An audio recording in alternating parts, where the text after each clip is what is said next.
How's it guys, Munash here, and today we have a full Alliance War video for Season 42. So we are now in the Prowess power era, which honestly is not that difficult to deal with ever since it got toned down. Even without tactic attackers, it's still pretty manageable for the most part. It's just a select few defenders on certain nodes that can get out of hand if you don't have a proper counter. So today we are running Path 5 with Negative and Hood, as I often do, along with Guardian, who is one of those champs that I do frequently bring to Alliance War. But now that he's a tactic attacker and rank 5, I can see myself using him even more this season. So first up we have Spot with Ebb and Flow Knockdown, Right Back at It, and Force of Will. So this is becoming a pretty common placement. I've taken this fight at least 6 times by now, although this is the first time seeing a rank 5 placed here. And my Negative is also rank 5, so it's still pretty neutral. So I start off by doing 2 parries before I heavy evade just to optimize the power control. So I drop a full combo while he is delirious, so he doesn't even gain half a bar of power. So now I can repeat this process, which will put me at 2 bars before he even gets to 1 bar. So now I just gotta build 1 more bar of power and bait 1 special attack, and that just makes managing Spot a lot easier. And I also don't have to hit him too much to build up his spots. Punish the special 2 with 1 hit, then I just have to parry a few more times to get the remaining light energy before I can heavy evade, and then heavy knockdown to get the fury buff to squeeze out more damage from the special 3. And yeah, that's pretty much it. I mean, with these health pools, the special 3 will always take them out. And I must say, the difference between a rank 4 and a rank 5 Negative is very noticeable with all these boosts. So Spot goes down, pretty standard Right Back at It fight for Negative, and now we're gonna move on to the first tactic defender, which is gonna be Mantis with Heavy Hitter and Ebb and Flow Knockdown. So I do have a rank 5 Guardian, but I'm not gonna use him for this fight since I didn't think he would actually work very well since he can't really counter Heavy Hitter. And when fighting Mantis, you ideally want to not let her throw a special 1. So I'm using Hood for this fight for a couple of reasons. A, he gets very easy openings with the invisibility, which really helps to avoid triggering Heavy Hitter and not rely on blocking so much. And like most champs, he does crit, so she does gain those prowesses, which does feed her power gain, which is actually a good thing because I'd much rather bait a special 2 than a special 1. And if it gets a little bit too out of hand, then Hood can also power steal. And then there's the Fate Seal, which lowers ability accuracy, so even when she threw a special 1, I did not even get the encroaching sleep timer on me. And now she has 1 bar of power again, but I can just hold block, trigger invisibility, get that miss intercept, drop 1 more special 2, and then let her dash at me before I drop that heavy attack, and yep, that's it. So not bad for a fight without buffs, and I just cannot wait to rank 5 this guy. He'll probably be my first rank 5 Mystic, unless I decide to do a defender, which will most likely be this guy, Mojo. And today we have him with Ebb and Flow Knockdown, Right Back at It, and Aggression Prowess. Don't see him placed here that much these days. Usually it's Chavez or some tactic defender since they benefit from prowess nodes. So this fight is going to be very similar to the Spot one, pretty much the exact same rotation. Start off with the 2 parries and then the heavy attack before dropping a combo. Do that 1 more time and then that's your first set of dark energy. Then once again drop full combos, and I even bait the same special attack before building up the rest of my light energy to convert. So now I've got all my dark energy ready, but I'm only at 2 bars of power because I did not use an advanced power boost like in the Spot fight. So I just gotta drop 2 more combos before my special 3. And of course I like to parry heavy for the fury for more damage. And at this stage I am triggering anti-life all I want, because if I have at least just 1 debuff on him, I'll always take less degen damage than I heal. But I can still parry heavy for the fury buff before the special 3. But either way, he goes down in 2 seconds after the special 3 animation, so whatever damage I take after that is pretty irrelevant. Alright, so now we have the first mini boss of the day, and it's gonna be Ebony with Scared Stiff, Power Focus 2, and Bubble Shield, a pretty classic placement right now. It's one of the fights I take the most at Alliance War these days. Negative does extremely well against him. I mean, even with the rank 4 unboosted, this fight is pretty much clockwork for me at this stage, so it always just goes really well. I don't really think much about the rotation anymore. It just feels very natural to parry heavy, drop those standing intercepts, punish his heavy attack whenever I can, or just bait a special 1 and punish that with my heavy attack. and just dominate the space, you know, keep him locked in his corner for most of the fight. And by the time my special 2 is ready, his health is usually about halfway down, so I don't even need to optimize the damage. I can just drop it with 12 dark energy and watch him melt away. So no falter in this fight. In fact, he barely even got to focus. It was only at the end when the fight was pretty much over. And he was never close to 2 bars of power despite having power focus 2.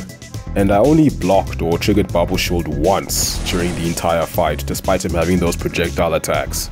So this was one of my cleanest ones with negative. Now moving on to section 2, we finally have some rank 5 Guardian action. Starting with a Sauron with Power Snack, Prowess Buildup Unblockable, and 1 too many hits.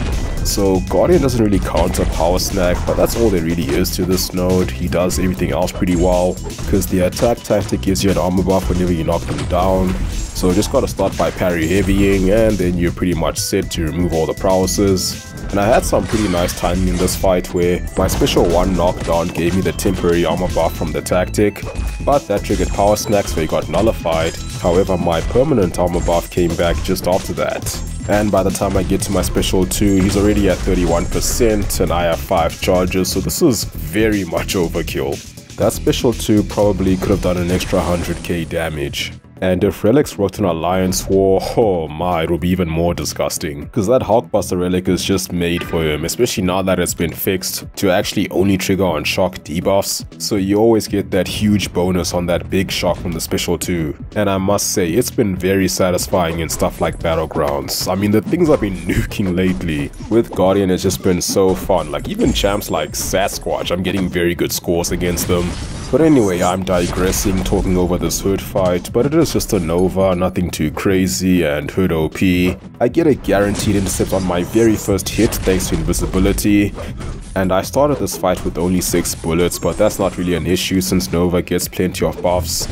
So he goes down in 29 seconds, and I'm gonna move on to what was the most uncountable fight for this war for me. And that's gonna be a pretty common one as well. America Chavez with Mighty Charge and Ebb and Flow Intercept.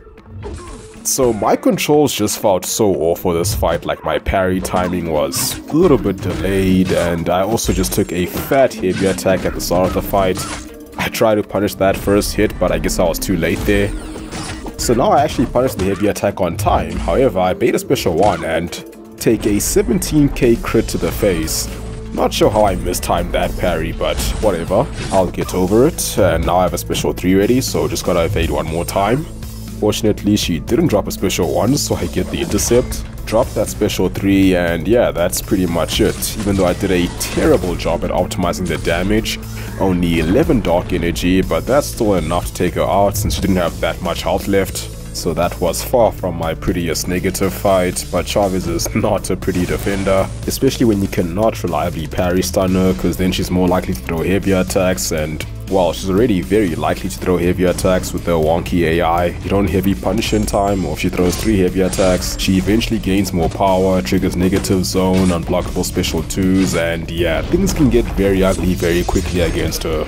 Objectively, this Rintrah is so much easier because it's more streamlined, you kind of know what to expect. Even though he has about 100,000 health more, in fact even more because it's a rank 5 here, this is one of those fights that always feels very safe and controlled. The only thing against Rintrah is I gotta bait more special attacks and drop more heavy attacks to keep his charges low. And Negative's heavy does trigger the Fury buff, which can get neutralized, so it's not guaranteed to not give him charges, but I mean he will still lose more than he gains. Now one slight mistake I made in this fight was building too much light energy before my second conversion, because now I also triggered the intercept, so I sort of had to race to build more dark energy before the passive Fury expires. And I managed to get to 18, which is pretty decent, although I cut it pretty close to the end of the Fury duration. So the last tick of my direct damage from the special 3 only triggered after the protection came back, and Rintrah is quite tanky, so he was left with about 11% after the special 3 direct damage. And this time my intercept did not give me the Fury passive because he was below 18%, so Assassin prevented that from happening, but I still removed protection, so just gotta punish one more special 1, and yeah, that's pretty much it. Slightly longer fight than I would have liked, but overall not bad. So now we have one more fight, which is going to be a Sersi mini-boss with Recovery, Safeguard, Indomitable, and Vigorous Assault. So of course I'm taking this fight with Hood, but I have 0 bullets, which again is perfectly fine because Sersi triggers plenty of buffs, so I will get some back as soon as I nullify or stagger. And once I drop that special 2 and apply that Fate Seal, the fight becomes very simple. I mean, Hood just bypasses so much stuff, not just buffs but also the Safeguard node and other abilities from triggering. The only somewhat annoying thing is there was a point where my hexes expired because I started with no bullets. I should have dropped a shortened combo or just a medium attack just after invisibility went on cooldown here. Or just drop a heavy attack so at least the hexes do more damage, but that's hindsight. I just didn't have the awareness during the fight, so that was not really an issue. I don't really lose anything by not doing it besides a couple of seconds. And now the fight is almost over. The Fate Seal will expire one more time, which is actually a good thing because it allows me to stagger more buffs, gain more bullets and power with MD, drop one more special 2, hold block, and execute. So yeah, that's pretty much it for this one. Hope you found it interesting, and as always, thank you for watching. Have a wonderful day, and I'll see you soon.